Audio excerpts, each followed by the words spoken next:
When climbers found the sealed backpack high above the canyon floor, they discovered 2 phones and a haunting voice memo. A child singing "Happy Birthday" recorded the day after he and his father vanished. But here's what made investigators freeze. The boy's voice was calm, almost cheerful, and in the background, rushing water. They were trapped somewhere below, singing, while hundreds searched above. The morning of March 14th started like any other Saturday for Daniel Torres and his 7-year-old son, Marcus. Daniel had promised Marcus something special for his birthday weekend. Not a party, not toys. An adventure. Just the 2 of them out in the wild, where cell phones don't work and the only sounds are wind and water. Marcus had been talking about it for weeks, telling everyone at school that his dad was taking him to see real canyons, real cliffs, real wilderness. Daniel was an experienced hiker. Not reckless, not careless. The kind of father who packed extra batteries, printed maps, left detailed notes about where they'd be. His ex-wife, Sarah, had learned to trust his judgment over the years, even after the divorce. When Daniel picked up Marcus that Friday afternoon, she handed over the birthday cake she'd baked and reminded Marcus to call her on Sunday. Daniel promised. He always kept his promises. They drove 3 hours north to Cascade Canyon, a sprawling network of limestone walls and narrow gorges that cut through the mountain range like ancient scars. The area was known to locals but rarely crowded, perfect for a father and son who wanted solitude. They arrived just before sunset, set up camp near the canyon rim, and roasted marshmallows while Marcus practiced his new camera, taking blurry photos of the stars. Daniel had planned the route carefully. A moderate trail that descended into the canyon followed a stream for 2 miles, then looped back up through a series of switchbacks, 6 hours, maybe 7 with breaks. They'd be back at camp by mid-afternoon, eat birthday cake, and drive home Sunday morning. Simple, safe, manageable for a 7-year-old who loved hiking. But that's not what happened. Saturday morning, they packed light, 2 backpacks, water, snacks, first aid kit, phones fully charged even though there was no signal. Daniel had taught Marcus the basics. Stay close, watch your step, listen to Dad. Marcus wore his new red jacket, the one Sarah had bought him for his birthday. He was so proud of it.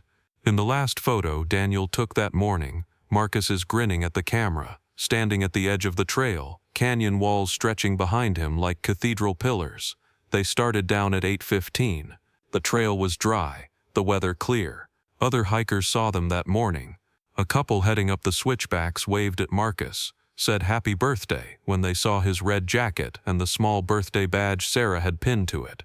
Daniel and Marcus stopped to let them pass, and the couple remembered thinking what a sweet father-son moment it was. That was at 9:40, the last confirmed sighting. By 9 o'clock that night they hadn't returned. Sarah called the ranger station. At first rangers weren't worried. Experienced hiker, good weather, well-marked trail. People run late all the time. Kids get tired. They take breaks. Maybe they decided to camp out another night. But Sarah knew Daniel. He'd promised to call. He never broke promises to Marcus. By midnight a search team was assembled. The search began at dawn Sunday. 30 volunteers, 2 dog teams, a helicopter. They followed the main trail, calling Daniel's name, Marcus's name. Nothing. The dogs picked up their scent at the trailhead and followed it down into the canyon. But halfway along the stream, the trail just stopped. Not at a cliff, not at a drop-off. Just stopped, as if they'd vanished mid-step. By Monday, the search had expanded. More volunteers, more dogs, thermal imaging drones. They combed every inch of the main trail, every side path, every boulder field. Nothing. No backpacks, no clothing, no signs of struggle. The canyon had swallowed them whole. Then on Tuesday, something strange happened. A ranger noticed something odd on the thermal drone footage from the previous night. A faint heat signature, roughly human-sized, deep in a section of the canyon no one had searched yet. It was in a nearly inaccessible area, a narrow slot canyon that branched off the main route, hidden behind a rockfall. The opening was barely 3 feet wide. Easy to miss. Most hikers wouldn't even know it was there. A technical rescue team rappelled down into the slot canyon Wednesday morning. It was tight, dark, the walls pressing in from both sides. 50 feet down, the passage opened into a small cavern where an underground stream rushed through. and there, tucked against the cavern wall, they found the backpack. Daniel's backpack, sealed shut, bone dry, completely intact. Inside, 2 phones, Daniel's and Marcus's. Both still had battery, and when the lead rescuer powered on Marcus's phone, there it was, a voice memo, time-stamped Sunday, March 15th, 10:37 in the morning, the day after they vanished, the day hundreds of people were searching the canyon above. The rescuer hit play, and what he heard made his blood run cold. Marcus's voice, thin and young, singing, "Happy birthday to me. Happy birthday to me. Happy birthday, dear Marcus. Happy birthday to me." His voice was clear, steady, not panicked, almost cheerful, like a child singing to himself because he's bored. In the background, unmistakable, the sound of rushing water, constant, loud, echoing, and then Marcus's voice again, not singing, talking. "Daddy says we have to wait here. Daddy says someone will come. I'm making this so Mommy knows we're okay." And then, silence. The rescue team stared at each other in the cavern. The implications crashed over them like cold water. This recording was made here, right here, in this cavern. That meant Daniel and Marcus had been trapped down here somewhere in this labyrinth of tunnels and water, while the entire search effort combed the canyon above. They'd been below, the whole time, singing happy birthday while hundreds of people walked over their heads. But that raised an impossible question. If they were down here, trapped, how did the backpack end up here, sealed and dry, and where were Daniel and Marcus now? The search effort pivoted immediately. Every resource focused on the slot canyon and the cavern system below.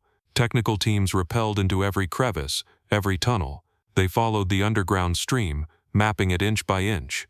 The water came from somewhere deeper in the mountain, fed by snowmelt and aquifer springs. In some places, the tunnel was wide enough to walk through. In others, it narrowed to barely shoulder width, the water rushing fast and cold. On Thursday, they found something.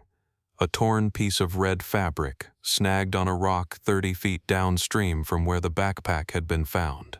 Marcus's jacket. The fabric was wet, shredded, like it had been dragged through tight spaces. The search teams followed the stream deeper. The tunnel descended at a steep angle, the water getting faster, the walls getting tighter, and then the tunnel split. 2 passages, both narrow, both filled with rushing water. The teams didn't know which way to go. They decided to split up. One team took the left passage. One took the right. Both tunnels were brutal, cold, dark, claustrophobic, the kind of place that makes experienced rescuers question every decision. After 2 hours, the left team radioed back. Dead end. Collapsed rockfall, no way through. But the right team kept going, and then, almost 5 hours into the descent, they found it. A small air pocket. A chamber where the ceiling rose just high enough to breathe, where the water pooled instead of rushing. And there, on a narrow ledge above the waterline, they found evidence. Marcus's camera. Broken, waterlogged, but still there. A energy bar wrapper. Daniel's watch. The band torn, and scratched into the stone wall with something sharp. 2 words. Help us. But no bodies. No Daniel. No Marcus. The teams kept searching. They spent 3 more days in those tunnels, pushing deeper, mapping every passage, and slowly, piece by piece, the story began to take shape. Here's what investigators believe happened. On that Saturday morning, Daniel and Marcus followed the main trail like they planned. But at some point, Marcus saw something. Maybe a lizard, maybe a cool rock, maybe just curiosity. He wandered off the trail, just a few steps, toward what looked like an interesting crevice in the canyon wall. Daniel followed, and when Marcus leaned over to look inside, the ground gave way. It wasn't a crevice, it was a sinkhole, hidden under a thin layer of soil and rock, unstable, waiting. When Marcus's weight hit it, it collapsed, and Marcus fell. 20 feet, straight down into the slot canyon below. Daniel didn't hesitate. He jumped after his son. They survived the fall, bruised, shaken, but alive. But now they were trapped. The slot canyon walls rose vertical on both sides, no way to climb out. And worse, water was flowing through the canyon floor, coming from somewhere upstream, heading somewhere downstream. They had two choices: stay put and hope someone found the sinkhole, or follow the water and look for a way out. Daniel chose to move. He thought if they followed the water downstream, it might lead to a larger opening, maybe even back to the main canyon. So they started walking, squeezing through narrow passages, wading through cold water, Marcus holding tight to his father's hand. At some point, Daniel realized they were going deeper, not out. But by then, it was too late to turn back. The water was rising behind them. Spring runoff, snowmelt, flooding the tunnels. They had to keep moving forward. That night, they found the cavern, the one where the rescue team would later find the backpack. It was dry, it was safe, and the water flowed through without flooding it. They decided to wait there, rest, conserve energy. Daniel tried his phone. No signal. Marcus tried his. Nothing. But the phone still worked, and Daniel had an idea. He told Marcus to record a message, something to let Mommy know they were okay, something to stay calm, to stay hopeful. So Marcus sang, "Happy birthday to me," because even trapped in a dark cavern, even cold and scared, he was still a 7-year-old boy who wanted his birthday to matter. And Daniel let him believe someone would hear it. But here's the thing. Daniel knew they couldn't stay in that cavern forever. The water was rising, slowly but rising. By Sunday morning it was already ankle-deep in places where it had been dry before. He made a decision. He'd leave the backpack in the cavern, sealed and dry, with the phones inside. If rescuers found the cavern, they'd find the phones. They'd hear Marcus's voice. They'd know where to look. It was a message in a bottle, a desperate hope. Then he and Marcus pushed deeper into the tunnels, looking for higher ground, for another chamber, for any way out. They followed the right passage, the one the rescue team would later take, and they made it to that small air pocket, that ledge above the water. Daniel scratched their message into the wall. They waited there, hoping the water would stop rising, hoping someone would come. But the water didn't stop. Over the next 2 days, the spring runoff intensified. The tunnels flooded fast, and that air pocket, that tiny ledge where they'd taken refuge, slowly filled. Inch by inch the water climbed. Daniel held Marcus above it as long as he could, but eventually there was nowhere left to go. The final search teams found them 6 days later, not in the air pocket, further downstream, where the tunnel finally opened into a larger underground reservoir, a flooded cave system that fed into the regional aquifer. They were together, Daniel's arms still wrapped around Marcus. They drowned, but not alone, not separated. The medical examiner estimated they'd survived 4 days in the tunnels, 4 days of cold, dark, rising water, 4 days of a father trying to save his son. The cause of death was drowning, but hypothermia had likely set in first. In those final hours, they would have been too cold to feel much pain. That was the only mercy. When the news reached Sarah, she didn't scream. She didn't collapse. She just asked one question. Did he know Marcus loved him? The ranger who delivered the news paused, then told her about the voice memo, about Marcus singing, calm and trusting, about how Daniel had sealed the phones to make sure someone would find them, would know they'd tried. Sarah listened, and then she nodded. He knew.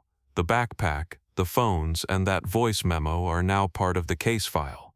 The sinkhole has been marked, fenced off, filled in. The slot canyon has been officially closed to public access. New signs warn hikers to stay on marked trails. But every year, on March 15th, someone leaves flowers at the trailhead. Sometimes it's Sarah.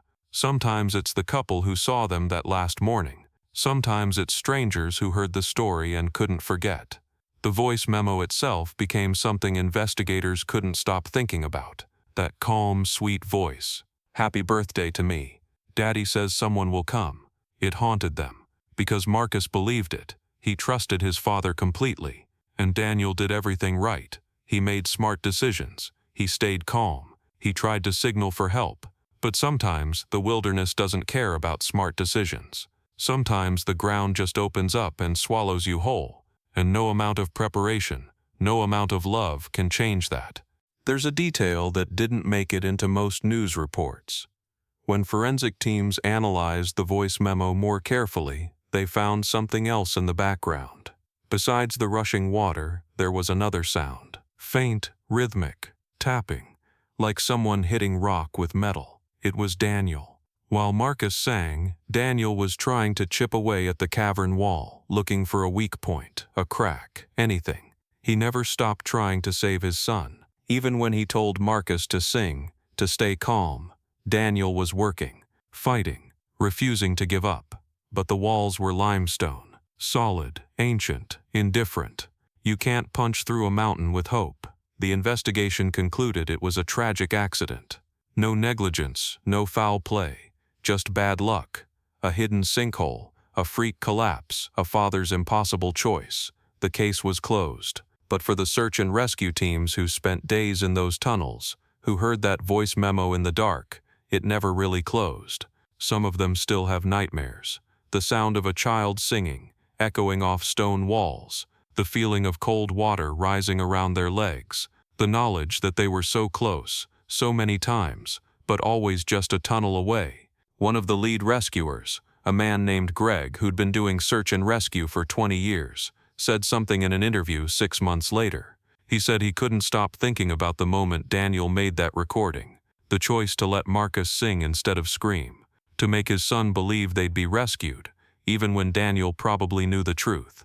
Greg said that was the bravest thing he'd ever witnessed, even secondhand, to die with hope instead of fear, to give your child that gift even at the end. But the official conclusion didn't capture everything. It couldn't, because there were details that emerged later, pieces of the story that took months to understand, details that made the tragedy even more heartbreaking. The forensic team spent weeks analyzing every item recovered from the tunnels. Daniel's watch had stopped at 2:17 in the afternoon on Monday, March 16th. That was 41 hours after they'd fallen into the sinkhole. The watch was waterproof, designed to withstand pressure and moisture. It only stopped because the impact had cracked the internal mechanism, which meant at 2:17 on Monday afternoon, Daniel had hit something hard enough to break his watch, hard enough to leave a bruise on his wrist that the medical examiner would later document. They found the bruise pattern matched the shape of the tunnel wall in that narrow air pocket, the same place where he'd scratched the message, which meant Daniel hadn't just carved those words carefully. He'd been hammering at the wall, desperately, using his body, his hands, anything he could, trying to break through stone with flesh and bone and sheer will. The energy bar wrapper they found told another story. It was from Marcus's favorite snack, the kind Daniel always packed for hikes. But when they tested it, they found something unexpected. Tooth marks, small child-sized, and the pattern suggested Marcus had bitten through the wrapper itself, eating not just the bar but chewing on the plastic. That's what extreme hunger does. It makes you eat anything, which meant by Monday, maybe Sunday night, their food was gone, and Marcus was hungry enough to chew plastic. The camera added another piece. When the tech team finally extracted data from the damaged memory card, they recovered 6 photos. The first 3 were from Saturday morning. Marcus at the trailhead, Marcus pointing at the canyon, Marcus making a silly face for the camera, normal, happy, alive. The 4th photo was dark, almost completely black. But when they enhanced it, adjusted the exposure, they could make out shapes, rock walls, claustrophobic. And in the corner, barely visible, Daniel's hand reaching toward the lens. Timestamp, Saturday, 7:32 p.m.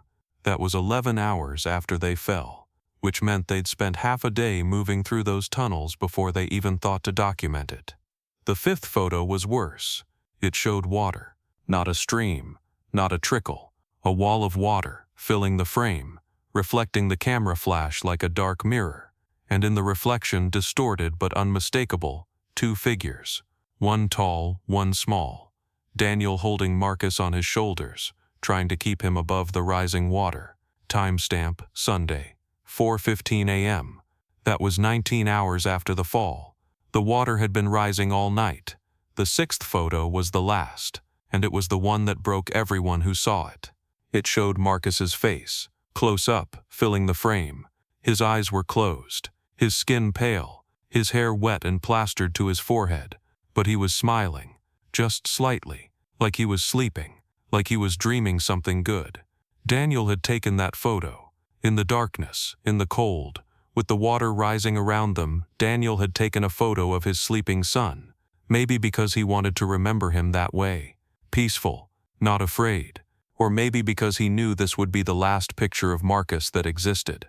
Either way, the timestamp read Sunday, 11:23 a.m., less than 2 hours before Marcus recorded his birthday song, which meant Marcus had been asleep when Daniel made that recording, or maybe unconscious. The medical team debated this for weeks, because if Marcus was unconscious, how did he sing? How did his voice sound so calm, so clear? The answer, they eventually concluded, was that he wasn't fully unconscious. He was hypothermic, drifting in and out. And in those brief moments of awareness, Daniel had asked him to sing, had maybe even sung with him, though Daniel's voice isn't on the recording. And Marcus, trusting and confused and probably not fully aware of where he was, had sung, "Happy Birthday to Me." That voice memo became the center of a much deeper investigation. Not criminal, not official, but personal. The lead rescuer, Greg, couldn't let it go. He kept listening to it, analyzing it, trying to understand what he was hearing, and he noticed something no one else had caught. At the 37-second mark, right after Marcus finishes singing, there's a sound, faint, almost hidden under the rushing water. A cough. Not Marcus's cough. Deeper. Adult. Daniel's cough. Which meant Daniel was alive when that recording was made. Alert enough to cough, to react. But he didn't speak, didn't say a word. Why? Greg theorized, and other experts agreed, that Daniel was saving energy, conserving warmth. Speaking uses breath. Breath uses heat. Heat was the one thing they couldn't afford to lose. So Daniel stayed silent, let Marcus sing, let Marcus believe they'd be rescued, and saved every ounce of strength for what came next. What came next was the hardest part to reconstruct, because after that voice memo, there was nothing. No more photos, no more recordings, no more physical evidence, until the bodies were found days later. But the medical examiner, a woman named Dr. Patricia Voss, who'd worked on dozens of wilderness deaths, pieced together a timeline based on the injuries, the positioning, the state of the bodies. She estimated that after the recording, Daniel and Marcus stayed in that cavern for another 6 to 8 hours, long enough for the water to rise from ankle-deep to knee-deep, long enough for Daniel to realize they couldn't stay. The cavern was flooding. If they didn't move, they'd drown where they sat.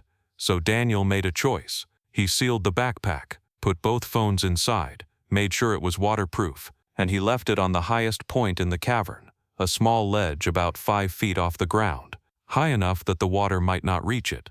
And if rescuers came, if they found the cavern, they'd find the phones, they'd hear Marcus's voice, they'd know. Then he picked up Marcus and carried him into the tunnel. The right tunnel, the one that led deeper into the mountain. Dr. Voss could tell he'd been carrying Marcus because of the way Marcus's body was positioned when they found them.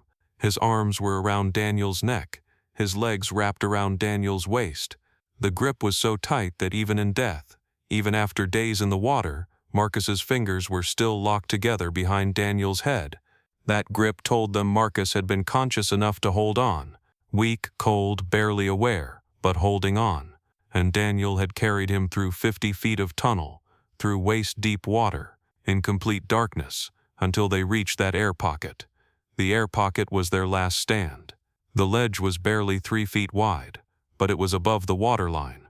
Temporarily, Daniel set Marcus down, made sure he was stable, and then did something that still haunts the investigators. He took off his own jacket, his warm, insulated hiking jacket, and he wrapped it around Marcus, doubled it over, tucked it tight, trying to give his son every possible degree of warmth. Then Daniel scratched his message into the wall. Help us, not help me, us, because even then, even knowing what was coming, Daniel was thinking about both of them, about saving both of them, about someone finding them together. The water kept rising. It took another 12 to 18 hours, Dr. Voss estimated, before it reached the ledge. During that time, Daniel held Marcus, kept him warm as long as possible, kept talking to him, probably, kept telling him it would be okay, that someone would come, that Mom was looking for them. and Marcus, wrapped in his father's jacket, hypothermic and exhausted and probably barely conscious, believed him. When the water finally reached the ledge, Daniel did the only thing he could. He picked Marcus up again, held him above the water, stood on that ledge with his son in his arms, and refused to let go, even when the water reached his chest, even when it reached his shoulders, even when he had to tilt his head back to breathe. He held on. The current eventually pulled them off the ledge, swept them downstream, through the tunnel, into the larger flooded chamber where they were finally found. And somehow, impossibly, Daniel kept his grip, kept Marcus in his arms, even as the water closed over both of them, even as his lungs filled, and his strength failed, and everything went dark. When the recovery team found them, Daniel's arms were still locked around Marcus. They had to physically pry them apart to bring the bodies up. One of the recovery team members, a man who'd been doing this work for 15 years, said he'd never seen anything like it. The determination in that grip, the absolute refusal to let go, that's what killed Daniel. Not the drowning itself, though that's what the death certificate says. What killed him was holding on, because Dr. Voss found evidence that Daniel could have saved himself. His lungs showed signs that he'd been trying to surface, trying to find air. His legs had kicked, his body had fought, but his arms never released Marcus. Not once, not even in those final reflexive moments when every instinct screams to let go, to save yourself. Daniel chose to drown rather than drop his son. The search and rescue community doesn't talk about this case much anymore. It's too hard, because it represents every nightmare they have, finding someone too late, being right there so close, and missing them, hearing a voice memo and knowing that when it was recorded, the person was still alive, still hoping, still believing rescue was coming. Greg quit search and rescue 8 months after they found Daniel and Marcus. He said he couldn't do it anymore, couldn't listen to that voice memo in his head every time he suited up, couldn't stop wondering if he'd made different choices, searched different areas, moved faster, would it have changed anything? His therapist told him it wouldn't have, that the timeline was impossible, that by the time they even knew Daniel and Marcus were missing, the water was already too high, that no one, no matter how fast, could have reached them in time. Greg knows this logically, but logic doesn't help, not when you've heard a 7-year-old sing happy birthday and known he died waiting for you. 3 other members of that original search team left the volunteer corps. 2 of them moved out of state. They said the mountains felt different now, heavier, like they were full of ghosts.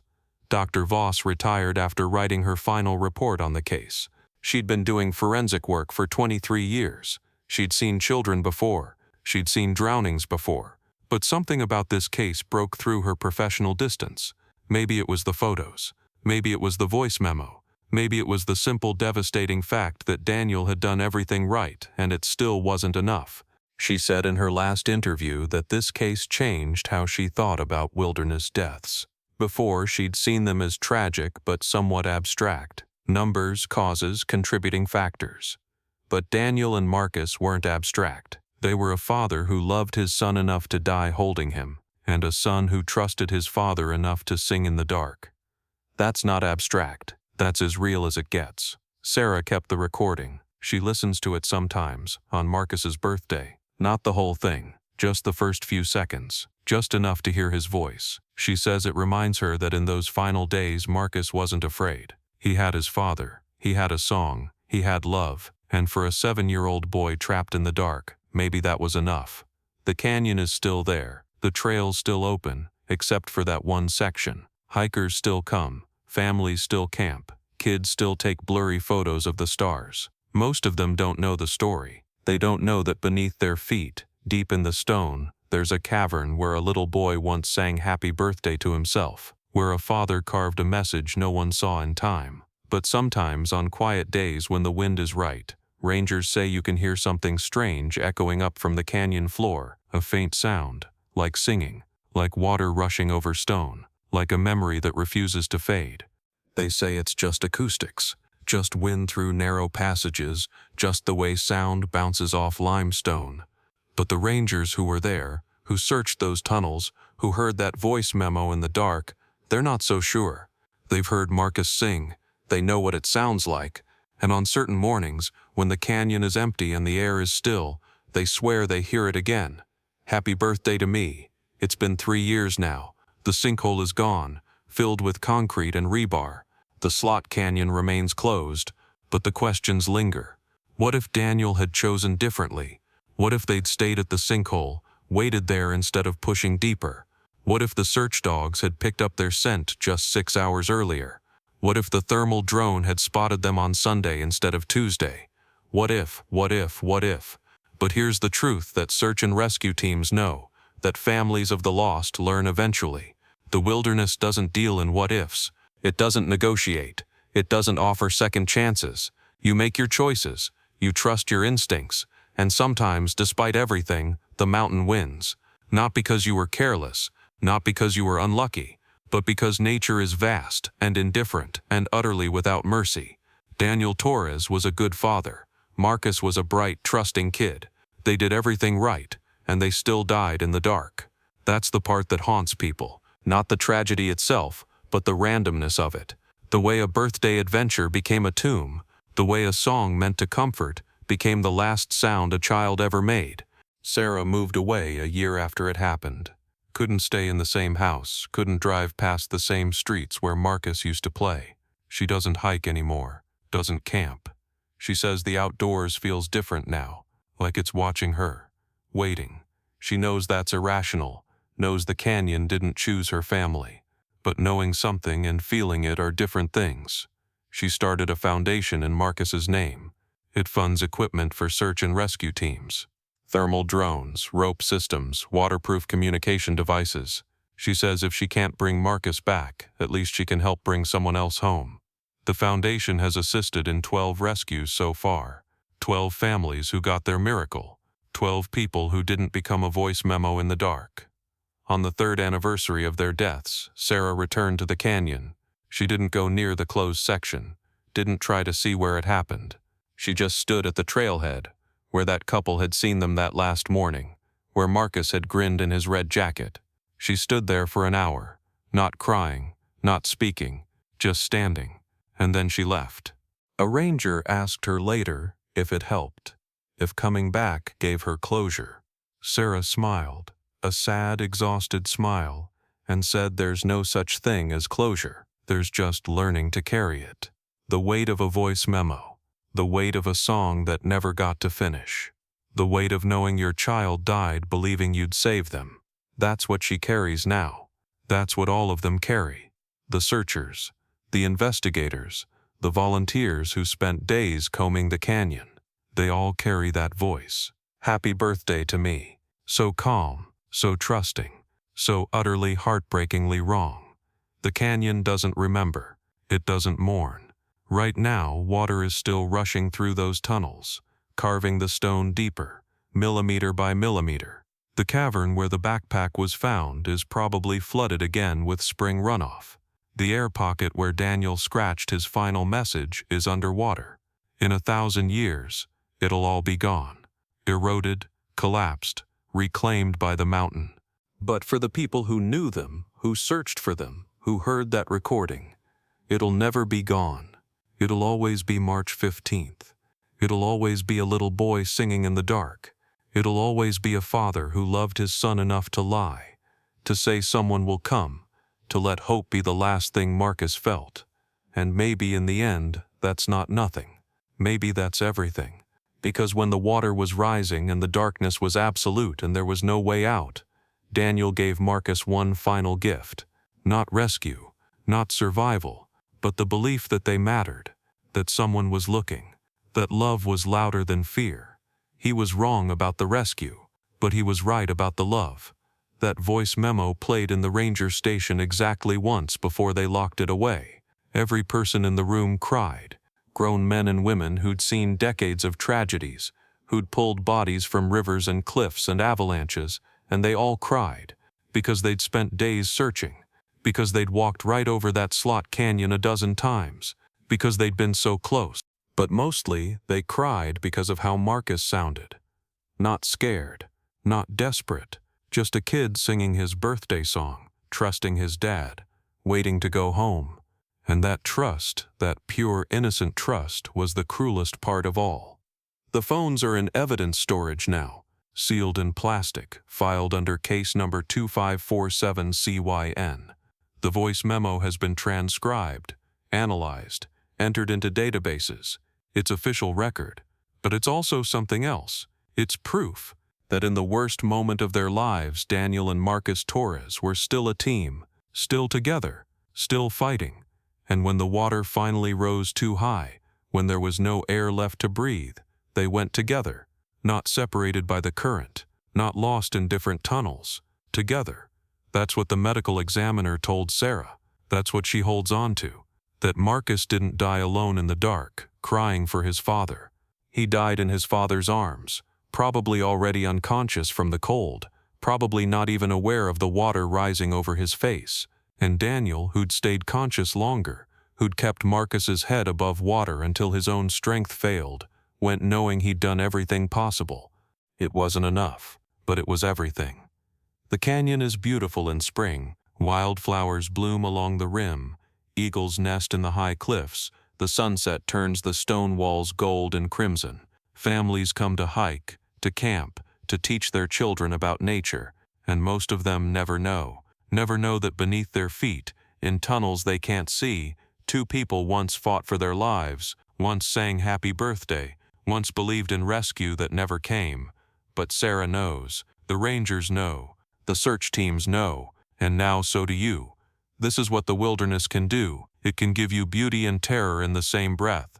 It can offer adventure and take everything. It can turn a father's promise into a nightmare, a birthday song into an epitaph. It doesn't do this out of malice. It does this because it's wild, because it's vast, because it's been here long before us and will be here long after, carving stone and swallowing secrets and keeping its dead.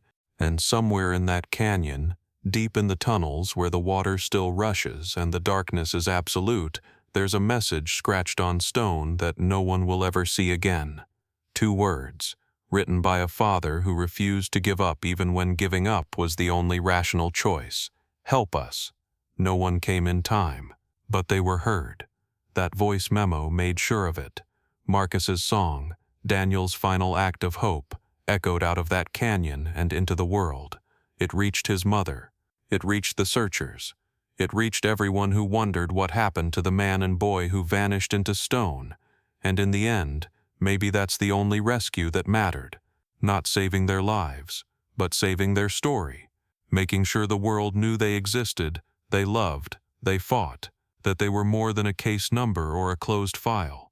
They were Daniel, who kept his promises, and Marcus, who sang happy birthday in the dark. That's what's left now. A voice memo, a memory, a canyon that keeps its secrets, and a mother who listens to her son's last words and tries to hear joy instead of goodbye. The search has been over for 3 years, but in a way it's never over. Because every spring, when the snow melts and the water rises, rangers check the sealed sections of the canyon, make sure the barriers are intact, make sure no one else stumbles into the dark. And sometimes, in the quiet moments between storms, they pause. They listen, just in case they hear it again. That voice, that song, that impossible, heartbreaking echo of a boy who believed his father when he said someone would come. Happy birthday to me. Someone did come, just not in time. We put a lot of effort into preparing these stories ourselves. If you'd like to support us, please subscribe to the channel and like the video so that at least stories like these can bring hope and comfort to those who need it most.